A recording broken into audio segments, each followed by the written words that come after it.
La Universidad Técnica de Oruro, la carrera de Atención Temprana y Educación Infantil, junto a la materia de Teorías Constructivistas 2 y el licenciado David Mamani, presentan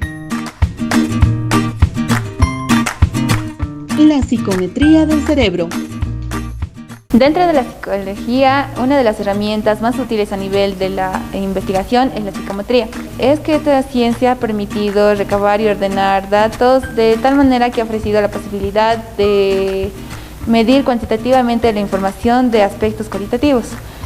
Así también la psicometría tiene un gran peso en la evaluación y medición de los fenómenos que se presentan en las ciencias sociales y de la educación. Gracias a esta ciencia se ha logrado obtener datos confiables que permiten comprender, presidir e incluso abordar diferentes problemáticas.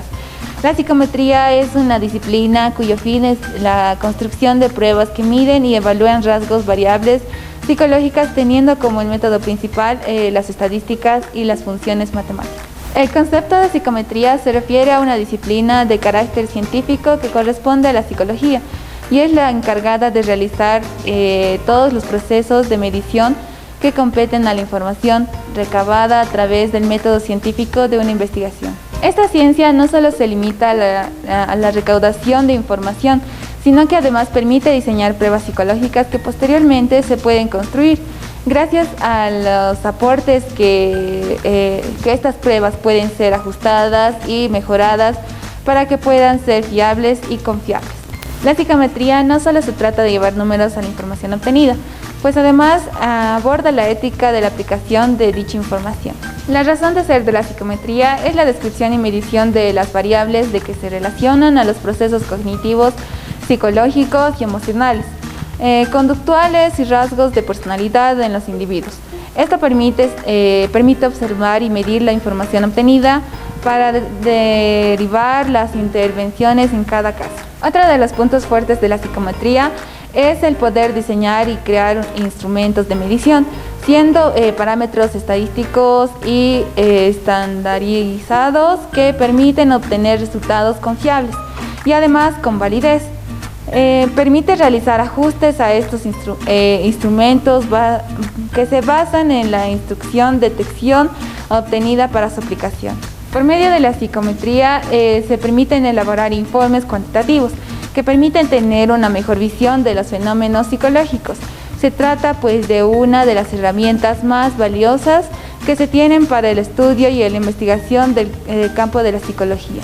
La psicometría en el cerebro es la disciplina que se encarga en el conjunto de métodos, técnicas y teorías implicadas a medir, cuantificar las variables psiquismo humano, que podría traducirse como medición de distintos hechos psicológicos. Se utiliza también para proceder a medir ciertas habilidades como ser un conocimiento, su estado de opinión, su actitud que presenta, los rasgos de su personalidad o hasta incluso su capacidad mental. La psicometría suele dividir en tres grandes bloques o grupos: el escalamiento, la teoría de medición, la teoría de los test. Un detalle importante a la hora de entender el concepto de psicometría es comprender que esta disciplina metodológica trabaja con características de una persona. Una teoría que buscaba comprender el pensamiento y el conocimiento. Son términos componentes que constituyen la ejecución memorística y analítica. Por otro lado, habilidades para tratar como tareas y situaciones relativas individuales. Memorístico y analítico relaciona al conocimiento y pensamiento al mundo interno como el mundo externo. El individuo que responde la interrogante de cuando la conducta pasiva utiliza acciones sensoriales, más mecánica y memorística. Estos niños no tienen el predominio espacial, ya que tienen problemas muy severos con la desorganización y la distorsión de los elementos. Por ejemplo, algunos pacientes que tienen problemas con el hemisferio derecho también tienen problemas para la identificación de algún estímulo de dolor que se les haga, ¿no? Digamos, pincharles con un alfiler en qué lado del cuerpo se les ha pinchado, ha pasado el estímulo de dolor, entonces tienen problemas para la identificación. Todos estos aspectos nos permite conocer la relación que hay entre el conocimiento y el pensamiento. Por ejemplo, ¿no? de que el lado izquierdo del cuerpo está controlado por el hemisferio derecho y el hemisferio izquierdo controla el lado derecho del cuerpo. El hemisferio derecho es netamente análisis, mientras que el lado izquierdo, el hemisferio izquierdo, controla la memoria. Estos resultados nos permite conocer, gracias a la psicometría, concretar las habilidades mentales que tiene cada niño y identificar todas sus falencias, ¿no? Para que esto les ayude después a hablar, a escribir, a razonar, etcétera. Los aspectos, que deben ser medidos, ¿no? Porque hay criterios que se miden en este aspecto. Por ejemplo, del hemisferio izquierdo procesa secuencialmente, lineal el proceso, ¿no? Que viene antes del estímulo, entonces antes de actuar o de responder viene el estímulo. Entonces esto se basa en la operación de la memoria,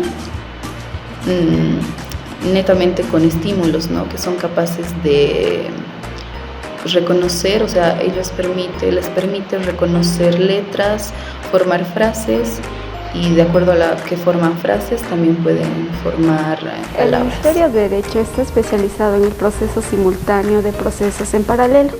Se interesa por las relaciones con la pintura, baile, carisma y el análisis visual. Por ejemplo, una embolia que afecte al hemisferio izquierdo puede producir pérdidas funcionales en el habla y afectar las destrezas motoras en el lado derecho del cuerpo. El hemisferio nervioso humano está conectado al cerebro mediante una conexión cruzada, de manera que el hemisferio derecho controla al lado izquierdo del cuerpo y viceversa. Si el lado izquierdo del cerebro sufre una lesión, la parte afectada será el lado derecho, a causa de este cruzamiento de las vías nerviosas. La mano izquierda está regulada por el hemisferio derecho. La mano derecha es regulada por el hemisferio izquierdo. A esto se le llama lateralidad. Uno de los temas que más intriga a la neurociencia eran las funciones desconocidas hasta hace muy poco de un cable grueso de conexión. Es el cuerpo calloso que permite la transmisión de la memoria, la atención y el aprendizaje. En los años 1960 se realizaron estudios similares con los pacientes humanos, obligando a los científicos a replantearse su opinión sobre las capacidades relativas de las dos mitades del cerebro humano. Era indudable que ambos hemisferios intervienen en las funciones cognitivas y conductuales, aunque cada mitad del cerebro está especializada de un modo complementario, en diferentes formas de pensamiento y actividad activa y pasiva. El lóbulo frontal, occipital y temporal derecho son encargados de ejercer las actividades analíticas especializadas no verbales, mientras que el lóbulo frontal, occipital y temporal izquierdo corresponden a las funciones de control de habla, y el lóbulo parietal izquierdo ejerce la matemática no lógica. A comienzos de siglo se iniciaron estudios acerca de la cognición, tales como el pensar, la solución de problemas, la naturaleza de la conciencia, el lenguaje, etc. Pero usaron un método introspectivo, con poco o nada de fundamento científico. Este modelo fue desechado muy pronto por una escuela de psicología que dominó los primeros 50 años de nuestro siglo. El conductismo, que surgió como una reacción contra el introspeccionismo, se tuvo que prescindir de temas tan importantes como la mente, el pensar, la imaginación, el lenguaje en su espacio semántico y sintáctico, la memoria. El conductismo es una corriente de la psicología inaugurada por John Brown Watson, 1878-1958, que defiende el empleo de procedimientos estrictamente experimentales para estudiar el comportamiento observable, la conducta, que a un estímulo le sigue una respuesta. También incluye el estudio de sucesos internos utilizando conceptos mentalistas, mecánicas, como la conciencia, pensamiento, la creencia, la mente, etc. La adhesión al paradigma conductista de John Watson se saldó sin duda con un precio excesivamente caro, tanto que, como dice Howard Gardner, inteligencias múltiples, que estaba haciendo imposible el estudio científico de la mente. Pero nadie se arriesga a lanzar una ciencia sobre la cognición cerebral, porque no se disponía de un modelo capaz de explicar los procesos internos que intervenían en la conducta. Al proponer tal modelo, vino a contribuir la ciencia computacional. El software de un ordenador es un buen ejemplo de procesador de la información, aunque tal vez no resulte un modelo adecuado de la cognición humana. Pero sí es cierto que la inteligencia artificial contribuye también a explicar y probar las teorías sobre la cognición humana. La problemática referente a los temas del ordenador se ha demostrado a su juicio relevante para el estudio de la mente humana. El constructivismo es una teoría del conocimiento y la personalidad de los individuos que están en permanente construcción, debido a que responden a un proceso cognitivo de una interacción cotidiana. Tiene su origen en el auge del siglo XIX y comienzos del siglo XX. Esto constituye la ciencia cognitiva de Jean-William Fritz Piaget, 1896 y 1980, que fue conocido por su trabajo en el desarrollo de la inteligencia en los niños. Estos estudios tuvieron gran impacto en la psicología infantil y la psicología educativa. Son diversos aspectos que abarcan el crecimiento físico, los cambios emocionales, organización, la inteligencia formada por esquemas innatas, solución, prevención y búsqueda, adaptación, asimilación, proveedor de nuevos conocimientos de la mente y acomodación, modificación de esquemas cognitivos. La cognición humana es la manipulación de símbolos a la manera de las computadoras digitales.